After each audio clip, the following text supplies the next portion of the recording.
Assalamualaikum warahmatullahi wabarakatuh. Welcome back to my channel.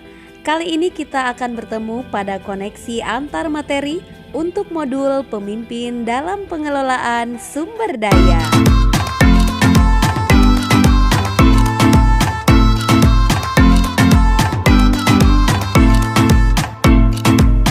Pada modul ini kita diperkenalkan dengan sekolah sebagai sebuah ekosistem yang di dalamnya terjadi interaksi dan saling mempengaruhi dalam menunjang keberhasilan proses pembelajaran.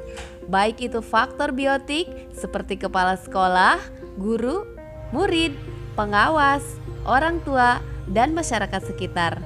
Juga ada faktor abiotik seperti keuangan, juga sarana prasarana. Kemudian ada deficit based thinking, sebuah pendekatan yang berbasis kekurangan dan terfokus pada apa yang mengganggu, apa yang masih kurang, dan apa yang masih belum berjalan, sehingga terkadang membuat kita buta terhadap potensi atau peluang yang ada.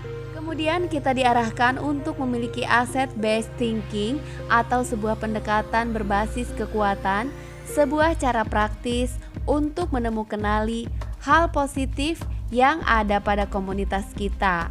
Aset-aset yang ada pada sebuah komunitas yang pertama adalah modal manusia, kemudian juga ada modal sosial, fisik, lingkungan, keuangan atau finansial, ada modal politik, juga agama dan budaya. Jika seorang pemimpin pembelajaran mampu mengolah 7 aset tersebut dengan tepat, maka akan berpengaruh positif terhadap proses pembelajaran pada murid. Proses pembelajaran akan menjadi lebih berkualitas karena seorang pemimpin pembelajarannya memahami bagaimana mengembangkan aset yang dimilikinya.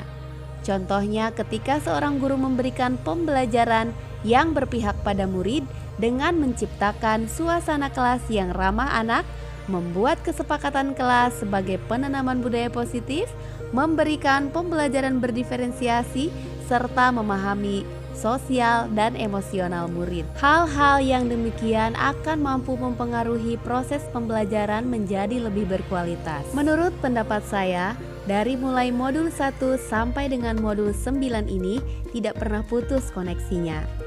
Pemikiran Ki Hajar Dewantara yang menuntun segala kodrat yang ada pada murid untuk mencapai kebahagiaan mereka itu juga tertanam pada nilai dan peran guru penggerak, yaitu berpihak pada murid, menanamkan budaya positif pada anak, kemudian memberikan pengajaran sesuai dengan kebutuhan belajar murid untuk pembelajaran berdiferensiasi, dan juga memahami karakter anak melalui pembelajaran sosial emosional, sesi coaching, dan pengambilan keputusan sebagai pemimpin pembelajaran ke semua modul sebelumnya merupakan acuan, rujukan, dan bekal untuk seorang pemimpin dalam mengelola sumber daya dengan tujuan mewujudkan pembelajaran yang berpihak pada murid.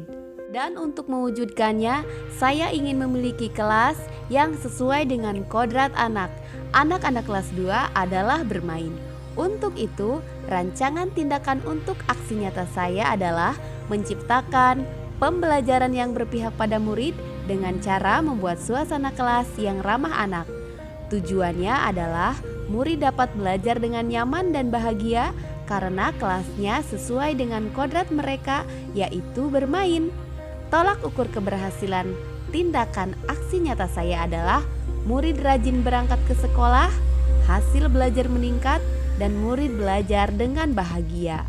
Dengan prakarsa perubahan menciptakan suasana kelas yang berpihak pada murid, saya melakukan inquiry apresiatif model Bagja, apa yang kita miliki untuk membuat kelas menjadi lebih menyenangkan, apa manfaatnya jika kelas kita terlihat nyaman dan menyenangkan, menggali mimpi dengan bagaimana perasaan kita jika kelasnya lebih nyaman, dan apa yang akan kita lakukan selanjutnya.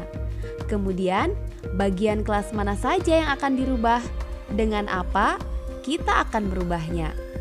Kemudian, atur eksekusi, kapan dan siapa yang akan terlibat dalam perubahan, dan tidak lupa bagaimana nanti cara merawatnya. Dukungan yang dibutuhkan untuk melaksanakan aksi nyata tersebut tentu saja adalah sarana dan prasarana, kemudian finansial saja sudah dikomunikasikan dengan dan seizin dari Bapak Kepala Sekolah.